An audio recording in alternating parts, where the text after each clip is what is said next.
right? So I have my team, Sean, and then Sourabh.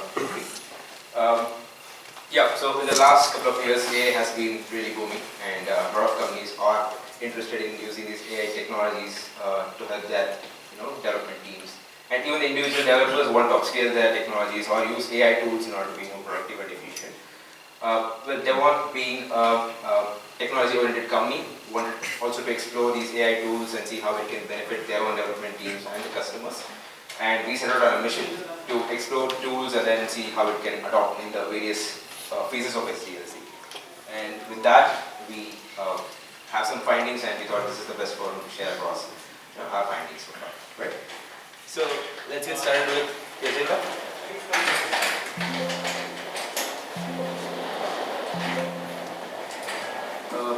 Sure. Slides are moving. Okay.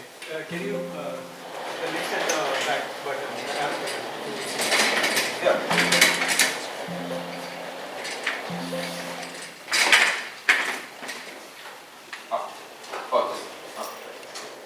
Alright, yes. So yeah, this is the agenda. We have Sean McGill with us. Sean is the Chief AI and Data Officer for Devon. So he's from all the way from UK. And yeah, he's been advocating the usage of AI across SDLC to a lot of customers and also tech enthusiasts around the world. And it's a pleasure having him with us today. He's going to start with the introduction, and then we're going to talk about different phases of the product development, along with the tools being used in them, and then we'll finally open up for the Q&A session. This is going to be the agenda, and I'll hand it over to Sean. Over to you, Sean. Thank you. Yeah. Hi everyone, I'm Sean. I'm from London. I'm originally from New Zealand. I used to have a lot of hobbies that you mentioned. Music. I learned to sail. At one point, falling out of the boat into cold water, and my main hobby now with my wife and 5-year-old daughter is camping in the beautiful English weather, which means a lot of raincoats, but we have a van, so even when it's 10 degrees, you can still sleep in there just fine. Thanks everyone for coming. Thanks for the chance to jump in ahead of your presentation. Awesome that we have so many architects and aspiring architects here to think about AI and to talk with us about our findings. So these guys have been working with different AI tools for more than a year now, so they are early adopters, some of the earliest adopters, and I think you'll be interested and maybe surprised by some of the things they've found. So if you're on LinkedIn, you're probably getting sick of these announcements every week from some kind of AI influencer. AI is going to make all software developers obsolete tomorrow, because AI can make a website once. But if you've been around long enough, you've heard this story before, right? So when we first started using computers to scale what humans can do, you had to write machine code on the machine, right? And every single decade, a new thing came along, and people said the same stuff. No more developers are needed, we're done. We only need 5 developers or 50. Every time we do this, and so if you think about that historical perspective, AI is just the latest thing, right? But why are we still here? Why are we still here? It says 6 days ago, but this is months ago. We should all be out of jobs, but no. It's tough to find a company that doesn't want more software. Anyone work for a company that doesn't want more software? Anyone really totally happy with the quality of the software they have? No improvements needed. Yeah. And anyone have no competition in their market, right? So the reason that all of these pronouncements every time, if you go back to the 80s and the 90s, oh, we can get rid of those pesky, expensive developers. They're hard to talk to. We don't understand what they're saying. They're so down in the tech. The reason is the need for companies, organizations to have software, to use software, to scale software is increasing. And actually what really happened was every time this happened, new software frontiers were opened, right? And people wanted more software. So people who say that because this thing's now easy, it's going away, are missing the fact that if you remember back to your economics, when something becomes cheaper, you get more of it.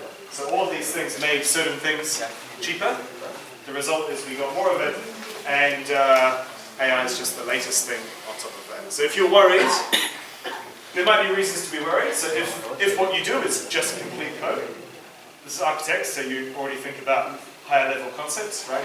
Or if as an architect, all you do is put boxes on PowerPoints, maybe you should be worried, because any one of us can now prompt a number of products to do that. But if you have a higher mission, you're safe. Cool. Over to you guys. I'll be back for the Q&A. Thank you so much, Sean, for the quick introduction. And yes, like you mentioned, AI is to help us out in our daily activities, and we're going to see how. Yeah. Okay, great. So yeah, like I said, we've been exploring a few tools across the SDLC phases, and we've just broadly classified them into 5 different phases based on the tools we've employed. And I'm going to go over them in the next couple of slides. Right. So let's start with the first one, which is product management. So this is an important phase where we have product discovery, and then we also talk about the roadmaps, and then we build the MVP design, etc. Right? And here we've been using Confluence AI. Well, Confluence is a well-known tool from Atlassian Institute. Most of us use on a daily basis. But they also have this AI inbuilt inside that, which not all of us might be aware of.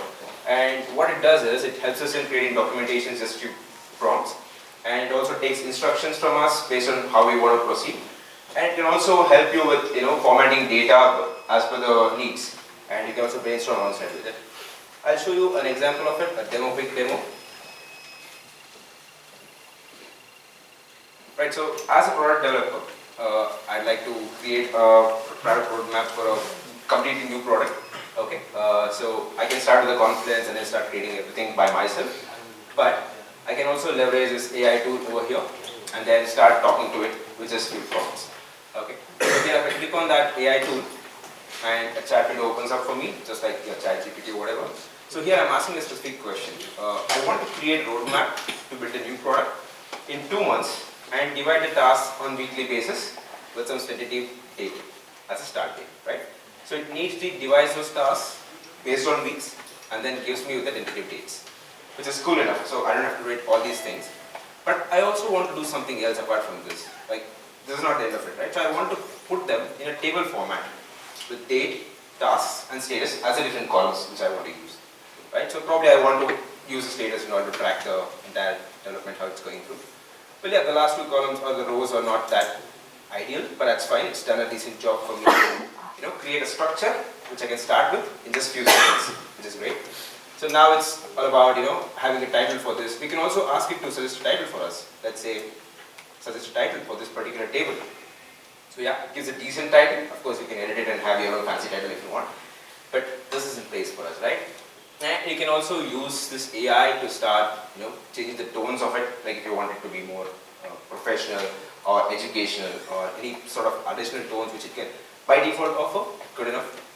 But what we're doing here is that instead of me as a product owner sitting and creating everything all by myself, I'm leveraging a tool which can quickly design basics of it first up, right? So it helps me do things a lot easier and quicker. And then you can integrate your Jira stories or whatever it is towards the end and then track it on a higher scale. That's good enough, right? So that's the basic stuff of it.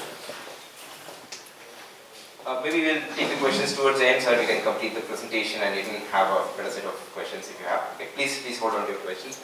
The next one is about project management. So now that we have roadmap structure, it's all about the project owner to come in and then start creating the epics, stories, tasks, etc. so that the development teams can start working on these, right? So here we've been using Jira AI. Jira, again, a well-known tool from Atlassian. I'm sure all of us use it on a daily basis, right? So this also has an AI flavor associated with it. What it does is, instead of we sitting and writing the entire description in the Jira ticket, it can help us create the entire description just by some prompts or even with the that questionnaire which you ask for. Even the acceptance criteria will be ready by it, and it can also summarize the content what we want. Let's just jump in with an example here. So here I'm trying to create an epic. We'll align with the same roadmap strategy now. Now that the roadmap is set, I want to start with one of the research items for a UX design. Okay. Let's get started. I'm creating an epic now, and I'm going to post in my question. So my summary is about US research for a shopping cart. So there are a lot of things involved in it. Imagine you sitting and writing all the things which you want and then creating the acceptance criteria, going back with your team, evaluating that. So now what we have is, just for the click of it, I have the entire description populated. It just gives you a brief of it, what is expected, and starts talking about the acceptance criteria. What I'm doing is developing the research plan, recruiting diverse group of people to work on it, conduct testing scenarios, analyze the data collected, and create a report summarizing all those things. So this is quite functional for me, what I do. Of course, you can edit it and then have some additional things, but within a few seconds, I have the data ready. Right? Now let's go on to creating a story. Of course, it's the same set of UI what you see in the Jira. We are creating a story now.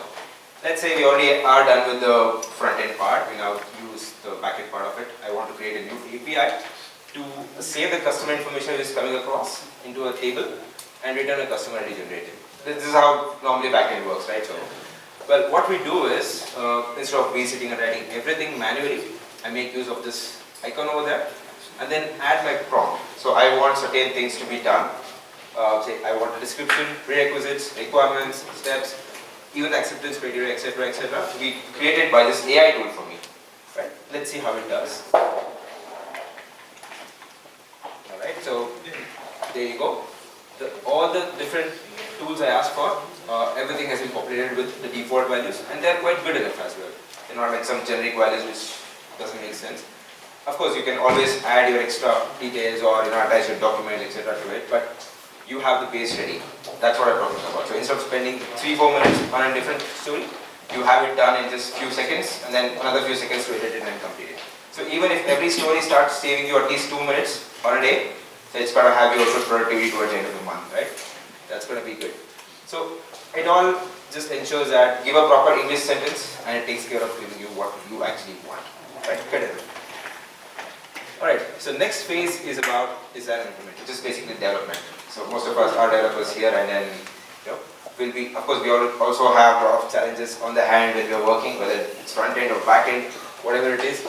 So I'll just explain my current. Yeah. Where was the button you clicked which actually generated that AI text? There's a star kind of button in the Jira. I can show you a little later. Yeah. Yeah. Great. Thank you. Well, so I'll just quickly explain my current setup, what we are using in the project right now. We have a front end which is on React.js, and we make use of VS Code for it. And in the back end, we're using Java along with IntelliJ. And I, being a primarily back-end developer, I'm trying to show multiple use cases in the back end. Of course, it works even better with the front end, with the VS Code integration, right? So, what is the tool we are employing here? It's GitHub Copilot. What is it first up? Copilot, most of you might be aware of it. It's basically an IDE plugin which helps in assisting your code completions and writing new code, etc. But why did we choose this? Our project is completely tied to GitHub ecosystem. We are making use of GitHub pipelines, then the GitHub repository on the whole, and also GitHub Actions. Right? So it made sense for us to easily go with the GitHub Copilot. And what benefits does it offer? First thing is IDE plugin. The most concern people have when they're using any AI tool is that the data might get leaked. Right? You don't want to put directly into third-party ones. So this being an IDE plugin and then has also backed by Microsoft. So we thought this could be more compliant, and also even the organizations can tweak the compliance of it and add more securities to it if required. Right? And it supports multiple IDEs and languages. Like I just mentioned, we are using front-end, back-end with different IDEs. We also have different languages which can support, so it's widely supported. Well, so now that we have the requirements, now we'll start with what it's actually trying to help us with. Okay. Like Sean was saying, we've been using it for almost 3 quarters now, and what I've been benefited by it is, it starts listing the code based on what you've been writing recently. Okay, so it understands your pattern and then tries to predict accordingly. Then it can even create the code snippets just by the prompts. So you give a prompt and it can start creating the code for you. Either be it method or be it some block of code if you want. Then it can also generate the test cases for you along with the use case that you have. And it also offers us a real-time chat window, just like a chat GPT. You can also brainstorm alongside with it and then ask you questions. It will help you do certain things. Right? So let's jump into the action and see what it can do. So let's start with this very simple one method creation. Okay. Using Java here. So I have a plain class, nothing is there, no import statements for now. Okay, I give a prompt saying create a method to find repeated words in a string along with the count using Java strings. So I'm being more specific and I'm trying to force it to use a particular library here, right?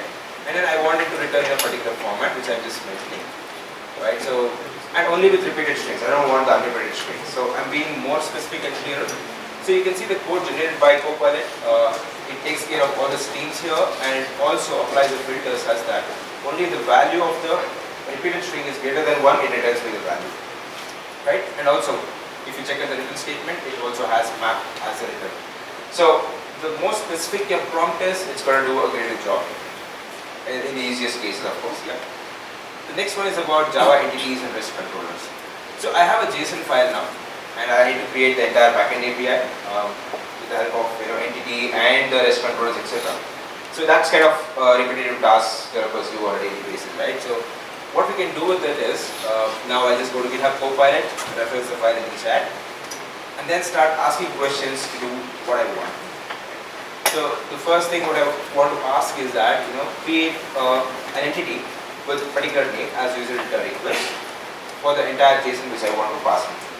Right? Quite a clean ask, and it starts creating my entity for now. It also maps all the JSON properties appropriately to all my data variables, and now it also has getters and setters. So my entity class is completely ready without even I writing one line of code. Right? I will stop over here. I'll also ask it to create a REST controller for me, and I want to utilize this data request entity which I just generated, and it starts creating the REST controller for me. Let's just wait for a minute. This is the chat window I was talking about. You can also brainstorm along with it with multiple questions or whatever you want. Well, here if you see, I have the controller ready with the annotations, whatever I want, including the mapping. Then I also have a default value as 0, which is being written. Of course, I don't want it to write the business logic for now. I'll do it later. The next one is about code prediction and completion. So now we already have the entity and the controller created. So it's time to move on to the business logic. I have a service class which takes care of it, and a repository to save my data. Right, so going with the same user development standards, and I have a method which performs a save of this customer object which I just generated. Okay, but this is fine. This is just a simple code. It's all good. But I want to make it a little more complex so that I can bring in the Copilot into play. Right.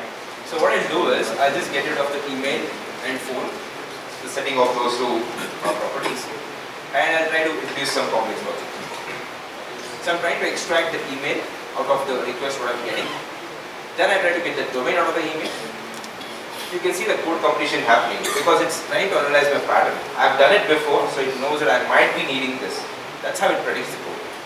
So what I want to do is set phone number based on switch case and domain. Okay, I want it to create a block of code based on domain. So it just gives me some popular domains, of course, because I'm not having any enums or any particular predefined values. So it does it. And now I want to replace the email value. So say for the email, replace it with something else. Say Gmail can be replaced with new Gmail. Why not? Just replace the part. Okay. The interesting part is in the case Yahoo now. So I'll start writing email, and it starts predicting that okay, you replaced Gmail from new Gmail. This is what you might be wanting. So it's going to give you a prediction, right? It could be a good one or a bad one. You want to change it, you can change it. But at least it's doing something for you which is going to help. Right? So. And the last case is about default, and it's know that you have to add a new keyword in front of your existing domain. So and then it's all about formalities and completing the setting of the email, etc. But the overall procedure is it's going to take care of all the redundant work which you want, and it also is static code compliant, so you don't have to worry about the code analysis part of it. Right. The next one is about generating unit test cases. This is where most of the developers also face issues when you have complex logics in between. Yeah, this is the same method which is just created now. And let's see how we can write a test case for this. All I have to do is just set the entire class or method which I want. Right click and go to Copilot. And then I'll have this generate test option which has to be selected. Right, so it's going to start creating the test cases for us. Of course, there are certain cases where it might not be that accurate, but still for the less complex ones, we can always start using it. And you see that it's covering all your bases with the dependencies what you want, with the service, with the repository, setups, and all the test methods for different use cases, whatever it is. So it starts with the Google as a domain first, then it's going to take on Yahoo. And the Hotmail, it's got an even credit one for the default or the other domain, right? So it's trying to cover all the bases in your code and gives you a comprehensive test case. Of course, if you feel that business case could be even better, you just add into it. At least you have the ground. Most of the cases wherein developers fight with the dependency itself. Something is not working. The mocks might not be working properly. We don't know what particular annotations to use. So all these basic templates are taken care of. Now you only have to worry about the business logic of testing, right? So let's just go through it. What all it has. Like I mentioned, it has the service, the repository, doing the before annotations, the individual methods to validate tests, to validate each of those switch cases, right? Now Gmail has to be verified with new Gmail, so it also has that information, specific test cases for each of those.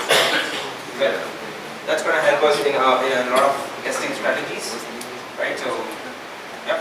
Not just this, we'll also try to execute and see if it actually runs, right? So let's just run this whole service test class. It's going to take a little while. Alright, so all of the test cases passed, so it's good enough for a quick start, right? Nice. The last one I have in development criteria is that analyzing SQL query. These are all about the code completions, code creations, code predictions, etc. But it can also do some important things which we lack sometimes. Understanding the code, especially when you're a newcomer in the team or when you are taking on a new project, existing project. It's very essential for us to understand the current code and then start working on it. This is an example of going through an existing query, and of course the smaller query all of us can understand, but there are a lot of complex queries which requires a lot of efforts to understand. So this also helps in those cases. Okay, I'm asking Copilot. This I'm using it in my VS Code just to give you a different flavor of Copilot, right? But essentially it's the same. So it's going to start explaining the query for me, and I can open up in the chat. You can see that how neatly it has divided the contents. The first one being select statements. Next you have the from clause, the tables which are involved in it, and then you have the join operations, which talks about what tables are joined on, and you also have these kind of, the where process towards the end. So what exactly do you want? So especially in our team, we found it very handy because we were also working on multiple projects. One of them was quite old, so that also involved a lot of SQL queries. So we were also exploring how we could put this to use and then gain benefits out of us. So it's been helping us quite a while. It works with low to complex or medium complex queries, but if it's like too many tables, no one probably it's not that effective still, but it's evolving, right? So good enough. Okay, to summarize the Copilot. So like we saw, and as per my experience, it takes care of creating all the boilerplate codes like entities, the controllers, etc. I don't have to worry about all these things for now. And I can spend more time on using better design patterns. Instead of resorting to switch cases, I can come up with some other design patterns which can help me out. And the better architectures. And then we also have Copilot helping us in catching the syntax mistakes. So when you try to autocomplete and when you have a lot of open close brackets, when you're working on especially the streams, etc., that's where we have a hardship sometimes, right? So it takes care of those completions. And then even if you have some kind of potential bugs with respect to static analysis, it can handle it for us. And like I mentioned in the very first video, it was about creating methods. So I just gave a prompt to use particular library, it was able to do that. So that's going to help us in actually learning new libraries as well as a developer, because we can't be up to date on a daily basis. Now, but we know on our web that okay, there's a new library available for this particular version of Java or some other iteration will be newly upgraded to that particular version of the software. We can always give a prompt and then try to figure out what library might use and how we can put it across in our daily current coding practice, right? And one thing to note is that Copilot learns from our coding patterns. So it's very essential for developers to be on the game and learn better coding standards, because if you start coding it in a bad way, it learns your patterns and gives you the bad solutions every time, right? That is the least thing which you want from an AI.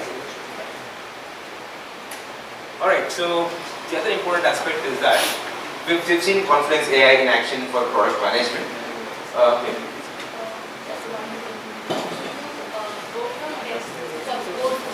Yeah. Yes. Yeah. You can also do TDD, yes, but TDD works only with basic data for now. Like for example, if you want to create a method which you know what is the operation for it, you can specify in the chat window. So you can say that, okay, create a test case first and then ask you to create a code as well to do that. Yeah. But if you have too many complex logic, like if you have multiple service classes interacting with each other, then it's going to be difficult. It's difficult for developers to start with it sometimes, right? Yeah, but it works. We've tested that as well. Yeah. A simple question on that. Yeah. You gave your technical notes, right? Have you tried like integration test using the VS technologies? Yeah. Integration test was partially working, not like 100%. We've not tested it recently yet, but yeah, last time we tested was like partially work, but it's gonna work. Which library did you use? Sorry? Which library did you use? It was on the same Copilot itself. We didn't use any particular libraries. So we asked it to create integration testing for this particular I reason. mean, you use rest assured and use a library. REST libraries you're talking about. Rest, I mean, for integration test, the data you use rest assured, like you use Mockito for the right? Oh yeah. We're writing on the Mockito itself. We make use of that itself in our. I think we'll just hold on some questions to it there because let's just finish off the presentation. How is the copyright issue is taken care? Because we are going to use in production, right? It's very important we are not violating any copyrights. Yeah, because this is like, okay, the copyrights anyways, when you start working on any code, you're not, what kind of copyright do you have in your current office or software? Right? We are not allowed to use any other code, right? So now whatever it is Gen AI is generating, it is trained on somebody's code. Yeah. So how is that handling these copyrights? Because we are going to use in production. See, this is for a POC or something, which we can do anything and then develop. Yeah. But when you are deploying and you are further licensing this code to somebody, Yeah. you are developing and then using in some service or product, right? So in that scenario, how it is taken care? Because this is very pretty new, people have started doing this. But are we aware of the implications later? What type of implications are we going to get? Yeah, so we'll have to think a little more about it. So we have. We'll say that one at the end. Yeah, we'll have it at the end. Yes. We're going to answer it in the end. We'll finish off these things and then we'll take the questions towards the end. Yeah, thank you for that. That's good. Right, okay, so moving on to the Confluence AI in development part, we just demoed how Confluence AI was useful in case of product management. We can also be using it across the SDLC professional cycle. What it does, it converts your scribbles into documents and it can also help you in formatting content. I'll just show you in the next video quickly up. Okay, so recently we were upgrading our code base from Java 11 to Java 17 and also the Spring Boot version got upgraded. So I had to make some key points about what all I have to upgrade and also the issues I faced along with the solutions which I had to come up with. I wanted these to be documented in a Confluence so that it will be available for our future reference. But yeah, it's a pain when we document a lot of stuff, right? So I wanted to document with the help of AI tool, right? So now I just copy all the content what I have in a notepad, go to my Confluence, paste everything. It looks shabby for sure. And now let's see if this AI tool can help us a bit. As you can see the star icon over there, I think you were asking about the same, right? The star icon over there is AI tool. Even here, when you right click it will work. Yes. It will be available on the go directly for you. That's the star icon. So here anyways I am asking a specific question for it to capture key points in the bullets and list out the subheadings with issues I face, solutions I applied, along with numbered points. This is what I have with respect to the data generated now. So it's neatly formatted data what I want and then in the particular order I want, right? So now it looks neat and clean to store in a document. This we've been using across in our teams and it's been helping us a great deal so far. Yeah, that's pretty much about this. And to summarize Confluence AI, we've seen it in action for product management as well as the development. It can also be used by any software professional across the SDLC, be it testers or be it product owners, scrum masters, DevOps, etc. So what it effectively does is it helps in jotting down all of the points into a Confluence and a neat document. Okay, you can format the data, be it in a table form, be it in some other form, whatever is supported from now. And it can also brainstorm along with it and then it gives us some additional responses based on what we want. Okay, of course it's not completely great. It's evolving and it's getting better, but it's about to help us at least by even 5%, let's say. That's still productive for us, right? So, yeah, that's all from the developments which I had, and then I would like to hand it over to my colleague Sourabh for the QA and rest of the stuff.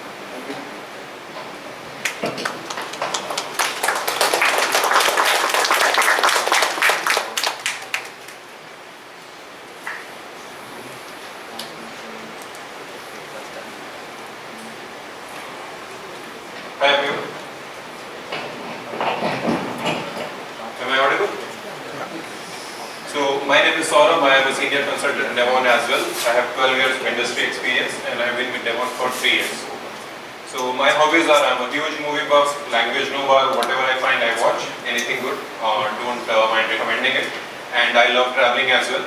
I've been traveling like quite frequently from last 10 years. Anytime I get, I go out. And I am a quality engineer, which is also the next phase of SDLC that we'll be exploring here. So yeah, let's say how efficiently we can improve the quality of the product. At Devon, we seriously advocate shift-left testing approach. What we do in shift-left is, we make testing part of each phase of development, designing, requirement gathering, development, and we firmly believe that it's not QA's job to do the testing. Testing is job of everyone. Whatever role you have, product manager, product owner, scrum master, developers. So that is why you have things like unit testing or peer reviewing, which are also kind of testing at each stages, right? So what we also want to achieve is do in-sprint automation. We all do that. So what we also want to do here is do automation along with development. The time when development is happening or anything is happening, along with that, QA will also get active and write test cases, start automation as much as possible. So we'll see how we'll achieve that with the help of AI. Then we don't want any bugs to be leaked to production. We want our test cases to be efficient and accurate. What we want is the test case you write, there need not be like n number of test cases which are doing things which are not resulting in any bugs that are found. You want correct test cases, proper user flows, and then you also want accurate use cases which don't leak bugs to the production. Next stage, once you have found a bug, you want to create a bug, and then you want to look for the bugs in your Jira or whatever test management tool you are using. We'll be demoing Jira AI here. So how you can do all these things with ease, we'll be showing you that. So to begin with, Pramod created an API for you. There are a lot of backend developers here, so you create AIs, and then AIs are tested initially in Postman. So Postman has come up with an API called PostBot. So what PostBot does is, it creates a test suite, a complete test collection of all your APIs in one go. Any API that is passing, it will create test case for it, validate all the data, validate status code, validate status response and all that. It will verify the format of the response as well. Along with that, you can verify the performance, you can verify, you can schedule your runs, run them at your own convenient time. And yeah, if you go inside the API, that is, you can add test cases, individual test cases. Like you want to verify one particular scenario from that API, use the chat option, do that. You can visualize the API response as well in tabular format, graph format, however you want. So let's see how we can do that. So adding tests in Postman, I have kept completely empty Postman here. There is nothing in it. So we'll start from the scratch. I found this Swagger JSON online. It is available for anyone to test. It has n number of APIs to it. So I'll just import that JSON here. So once you import, we'll have all the APIs uploaded to it. Okay, let's import, and we have everything here. You see, it's a big collection. There are, I guess, 20 plus API available to us here. In these APIs, we'll have few variables as well. Let's add those variables. The Swagger said that any number between 1 to 10 is fine, and for any strings, we'll just add a junk value for now, and then we'll generate tests for this collection.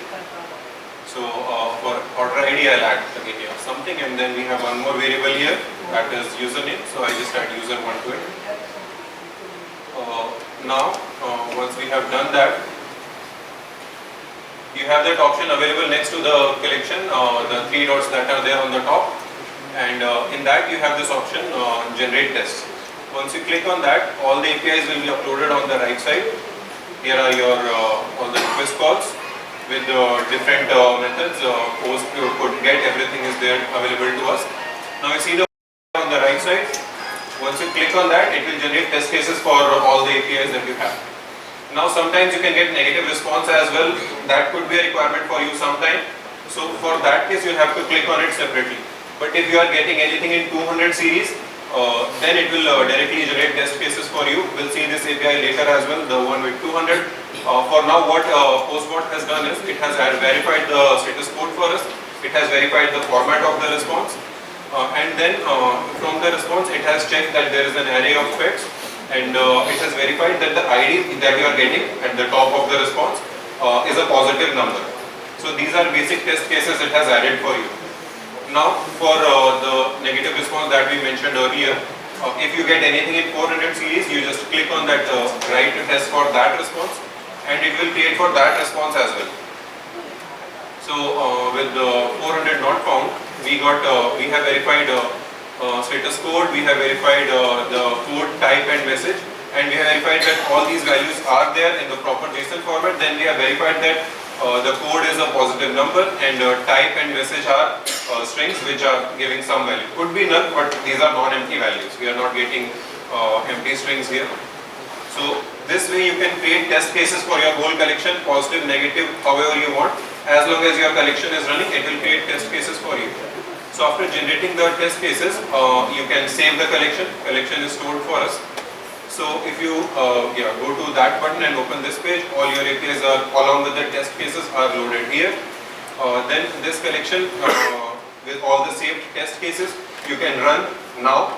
You can for individual APIs you can add performance checks that we'll see later when we go inside the API, or you can schedule your runs here as well. There is a schedule option as well. Schedule it for your downtime when you are not working. Or what else you can do is you can just copy the CLI command and run it from your curl or anywhere you want. Now coming back to the test cases that we had created earlier, the API that was working for us will check this API individually. So in the tests we have all the tests so I'll run it and let's see the response first. So you have ID that we see we had verified earlier, you have 200 response, and the format was JSON. All those things were verified earlier. So besides that, you see at the bottom, here are the test cases that were created there. All the tests are here. So that is the post-bot option which we were telling about, name of the API. These are the options available with it, along with an option called add more tests. If you click on it, it will just add more tests for you. And these tests are added for us. And as I said, you can verify the time taken by the API to run as well. Let's say it's take more than certain amount of time we have decided. Here we are checking for 200 milliseconds. If it takes more than that, you will get one test case as failed. So this way you can add more tests, but besides that, you want to add one certain validation that is a requirement for you. And you have this ID, name and status. So I want to check that name is fish when status is available. That kind of validation I want to add specifically for it. So you open the chat option and just paste that query like you do anywhere in any other chat option. Verify that name is fish when status is available and press enter. So once you do that, it will add just that one test case for you. So let's go there. So how good this test case is, each pet's name is fish when status is available. Now you could have asked it to do it individually, but what it has done here is it has created a loop. It is verifying that wherever for each status equals available, your name should be fish. So that good test cases are added. So similarly, you can go through your JSON and add as many test cases as you want as per your requirement.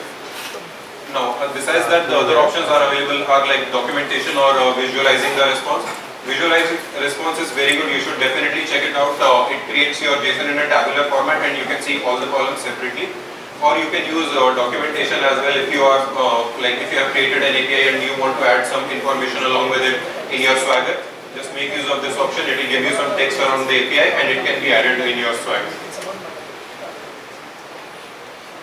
Okay, so to summarize post-bot, we got bulk automation. In one go you have created, as long as your APIs are running, you are getting some response, it will add test cases for you. Then you can schedule runs as per your own time, schedule them for late night. What I have done is, I have created feature-wise collections. So they are not dependent on each other. And each feature are around one hour apart. I have run them for night and in the morning I know beforehand. And this is besides doing an automation on Rest Assured or Playwright, wherever you are doing. Then by adding time checks, you can kind of verify the performance of your APIs as well. And finally, to understand the API better, you can make use of options like documentation and visualizing and all that. So you understand the APIs better.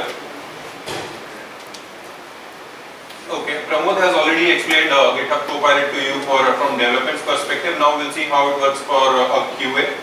and we'll be showing it with Playwright. I'm using VS Code here, and language used is TypeScript. Copilot integrates very well with VS Code, and you'll see how convenient it is when you start using it. So your automation will become faster and easier. Any issues you have, you can just select the code, opt for an option called Fix Code. It will show you what could be the possible error here. You can make use of that. And you can use the chat queries to ask it anything, or maybe think along with it to ask it for further options. What can I do here? Or ask it to just to optimize your code, things like that. You can make use.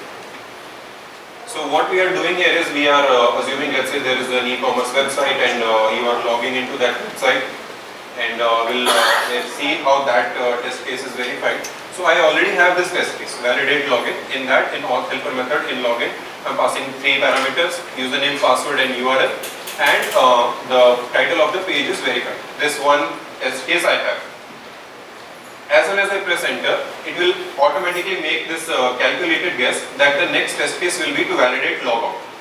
And while it has made that guess, the login method is passed with the parameters username, password.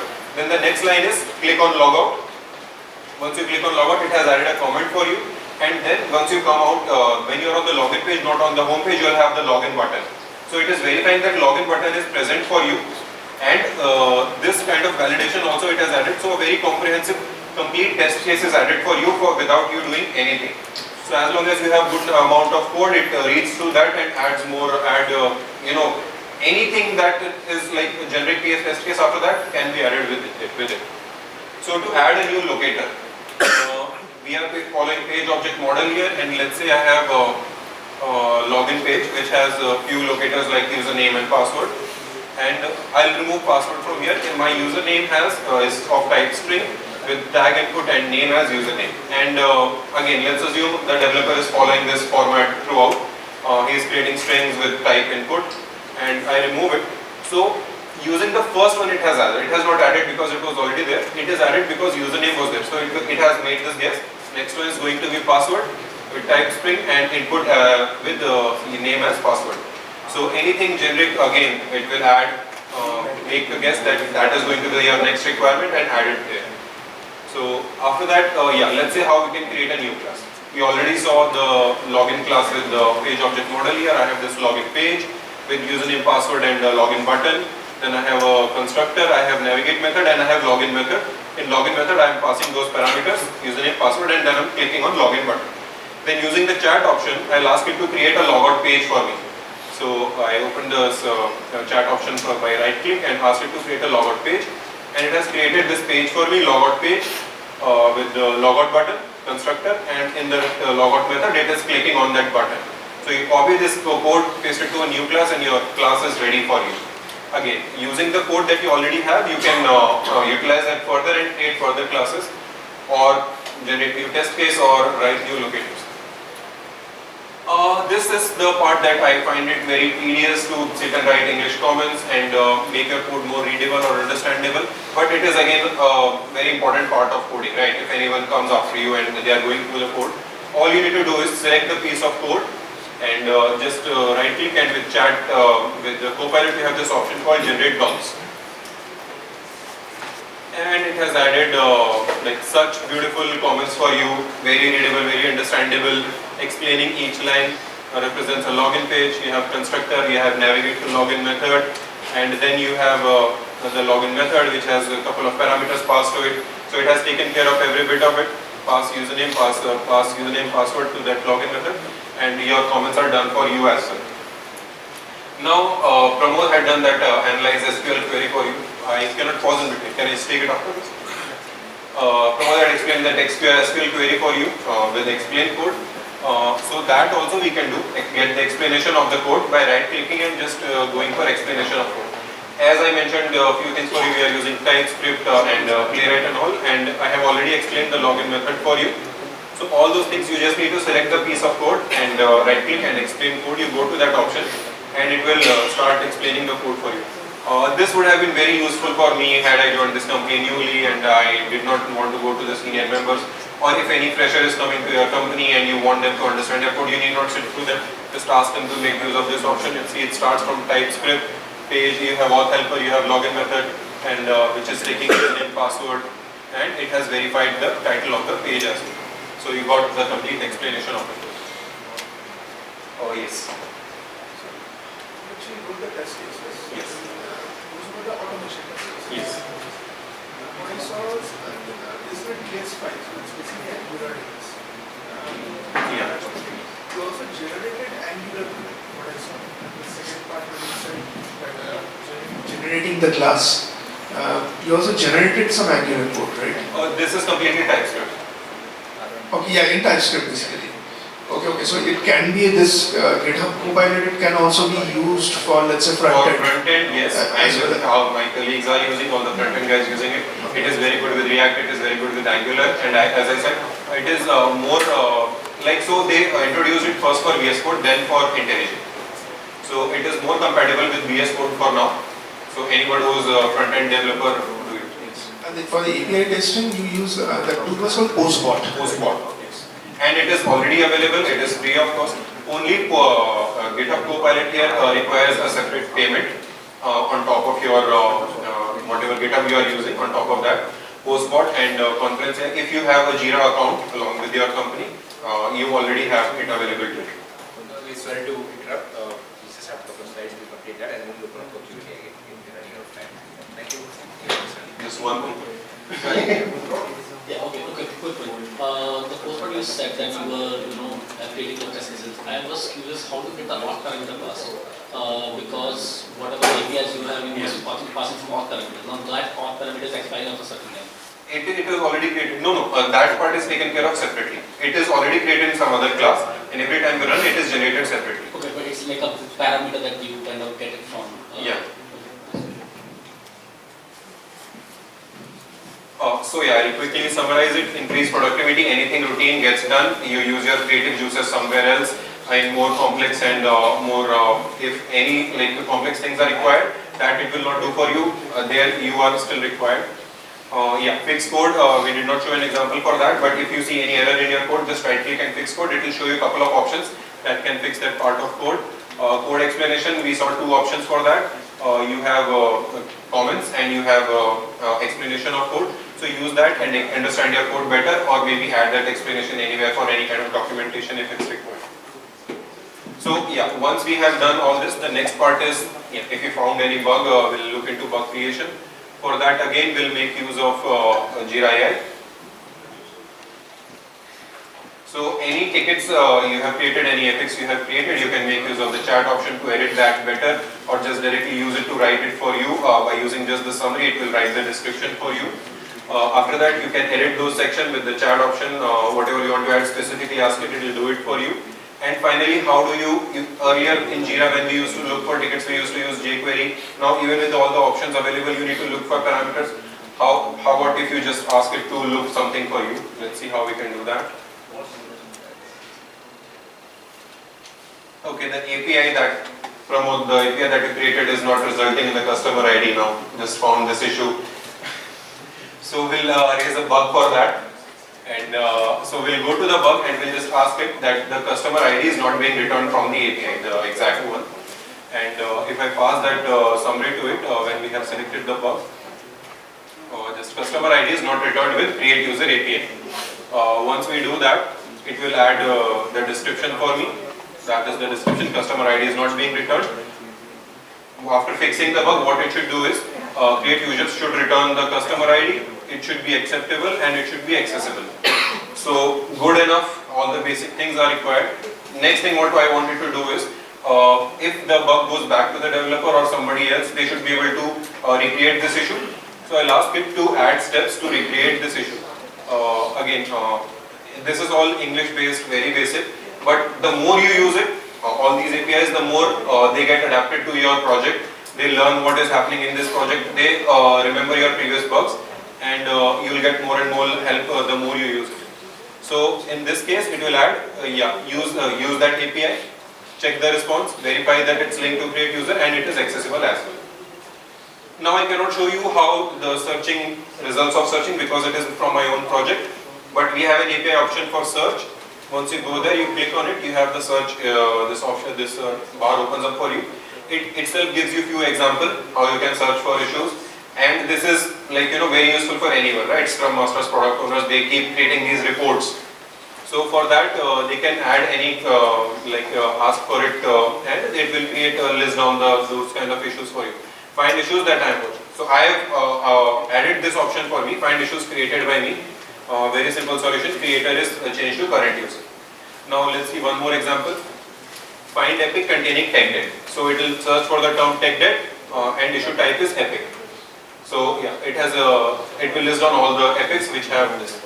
So basic search is complete, anybody can make use of it.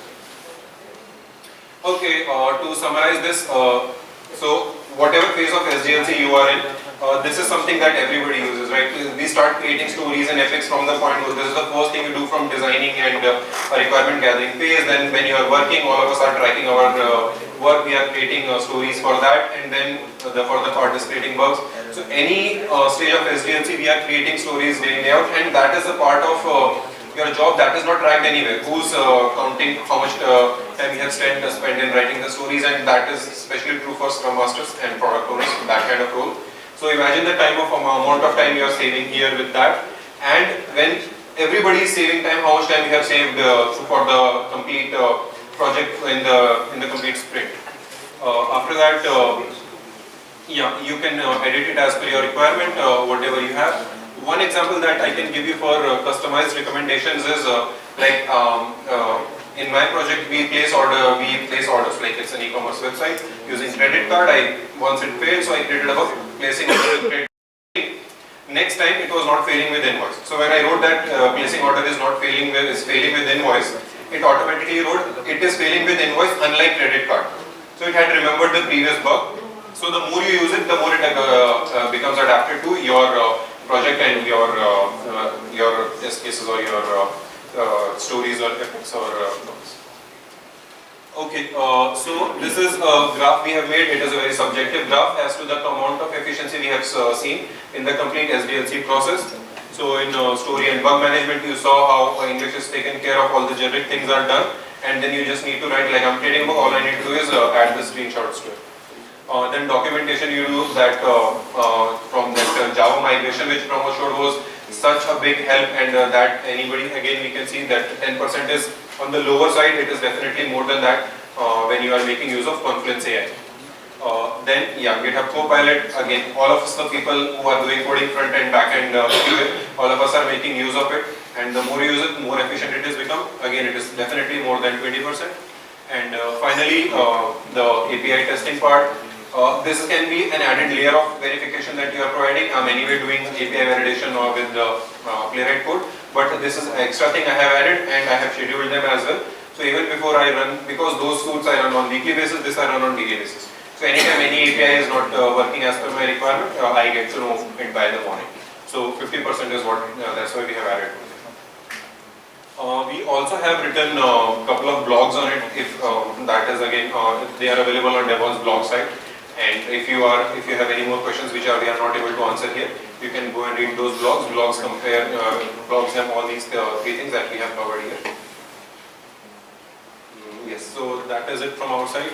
These are your friends and presenters. I'll welcome you back for questions. 0 minutes. 5 minutes. We had the copyright question. Yeah. Very good question. So software in almost every jurisdiction is treated as a literary work, and so it's subject to copyright.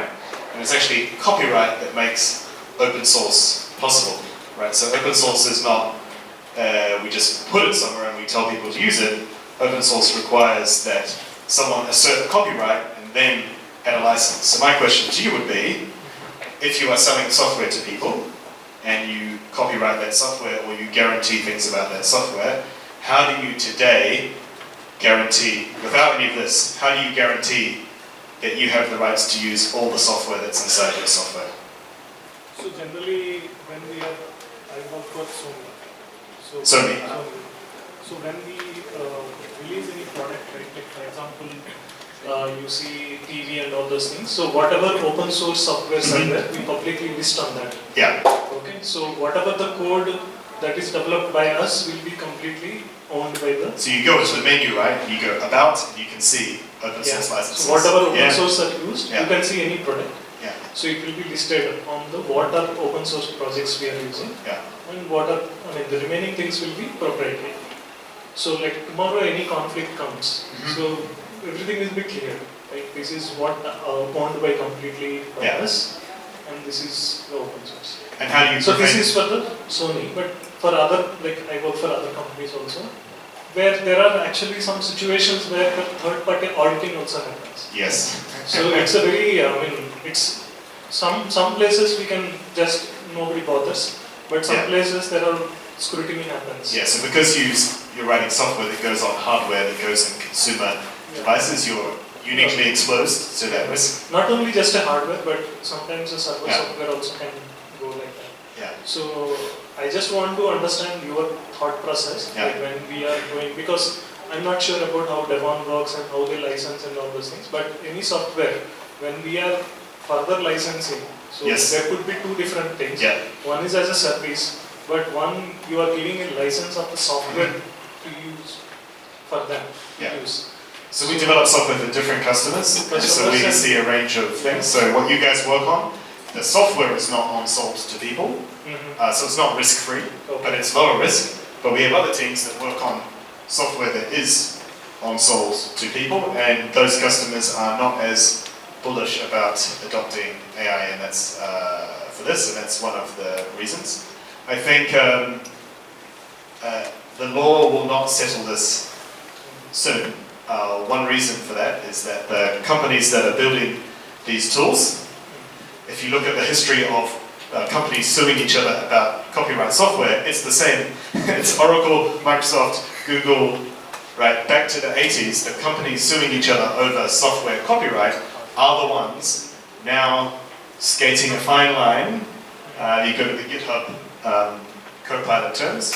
It's trained on all the public repositories, but it doesn't say public repositories with these open source licenses. And that company is owned by Microsoft, but Microsoft wants to sell these things. So the companies that have put the most money, billions of dollars, into lawsuits, Google, Oracle, Java, reuse and reverse engineering, they are the ones that currently want to sell the tools. And so at the moment they're taking advantage of fair use, but it's wise. The more that you are putting your own copyright on the product you produce, the more controls you need to have. You shouldn't need additional controls for this. Developers move from company to company. Maybe they take code with each other. Maybe they remember code that they wrote in another company. It's a very complicated. And auditing can discover this. So at the moment, go right ahead, but be ready for in 1 or 2 or 3 years for a new level of commercial auditing. Someone will have a cool product that scans proprietary code databases and then finds and then sells that to auditors and then scans your code base and says, oh, it seems that no matter how you created it, AI or not, our code is in your code, so pay up. But start in the products that you sell, adopt a more conservative risk appetite if you are selling. If you're putting copyright solely on something, people can sue you if you have broken other people's copyright. Cool. Any other questions? You said. So when we are using Jira or Copilot, so we are passing information, right? The model is learning. Can we stop model to learn the data whatever we are passing? Just give it the runs. For an example, we are asking help to refine the code. Instead of learning our own data, use existing data whatever they have and show us the result. Because if we pass all the information to AI, they have good amount of information, right? So we are working for banking or we are working for new invention. Why do we need to give this data to them? Yeah, so in general, the more you pay your provider, the more reasons you have, the more avenues you have to sue them if something goes wrong. At the moment, the only way you can guarantee that is if you run these tools, if you bake your own version of these tools offline and run it on your laptop, and turn off your network connection. Do they have option in Jira, something like that, saying you don't The more you pay, don't lend the data whatever I'm passing? the more enterprise your license, the more buttons you have for these products to turn that off. Yeah. If it's a free product or a cheap product, you are the product, and you don't have the button to turn that off. So, yeah, you still need to be careful about what you put in there. The other thing that we say to customers, if you work in the Azure stack, and GitHub owns Microsoft already has all of your source code, right? So then it comes down to how much do you trust Microsoft that owns GitHub to protect that data from additional use that you may not want. That challenge is when you turn off that internal learning even for your own purposes, you reduce the effectiveness of the software. So some of the cool stuff like, unlike, this is failing, unlike with credit cards, you don't get that value then. Again, you can decide this by groups of users, your most sensitive, mainframe software or whatever. I mean, these aren't trained on much mainframe software, so it's not going to be much use to begin with. But you need to think carefully about, everyone has more or less risky software. Front ends, are kind of more commoditized, but back ends where your business logic is, think about that. But generally, the more you pay, the more redress you have. And it's just going to be that way for the next year or two until some really big companies, based on the people here, some of you work for those companies, they're going to sue each other, and then this will get sorted out. But at the moment, we have this window where it's really exciting and things are moving quickly, and they all have their guns in their pockets because they want to make money off this. But it's everyone's, it's a five-way duel, and then everyone else will do the same thing. But you can do things now. You need to increase your IT risk controls in general. Right? All of these products, end of the day, it's a website that you're pasting data into. Even if you're sending it from the ID, you're sending to some other service. Right? So you need to satisfy yourself that your provider is offering guarantees, and it's easier when you're paying them more money to do that. Yeah. Did you guys took a training session or onboarding or people onto this learning, or is it like they're learning on the go? Because No, we are learning on the go. We found these tools on our own. We started learning and then started spreading the word around. And just one more thing. We offer training now, though. We'll start doing that. About the code point. Copilot is enterprise version is $40 per month. So, and you can go through the licensing details of it for Copilot. They assure you that your data will be safe. Plus anything that Sean mentioned, your code is already there on GitHub, right? If you are trusting GitHub, why not Copilot? Because it's a promise from their end, and if your data gets leaked, it's a breach from their end. Second thing, none of the tools shown here are third-party tools. We are not asking you to put your code on any other like ChatGPT kind of tool where you won't be sure of it. If you are using Postman, you have created an account on it, and then it is free to a certain extent. After that, they also start charging you money. And Jira and Confluence, again, most of the data is already there, and you are using AIs provided by you. why I asked is because in the team, not all the people are very smart to use this kind of tool, right?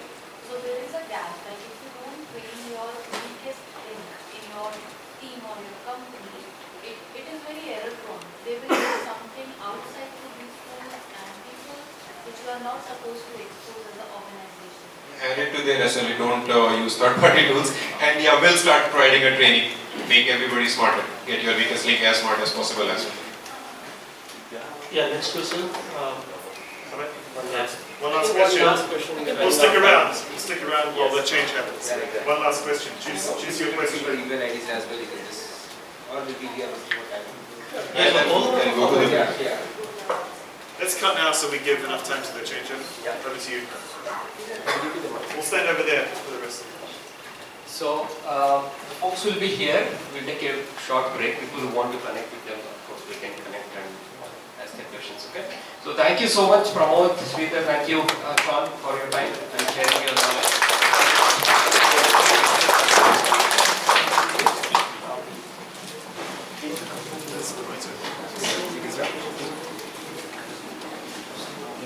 together? Yeah, together. Yes.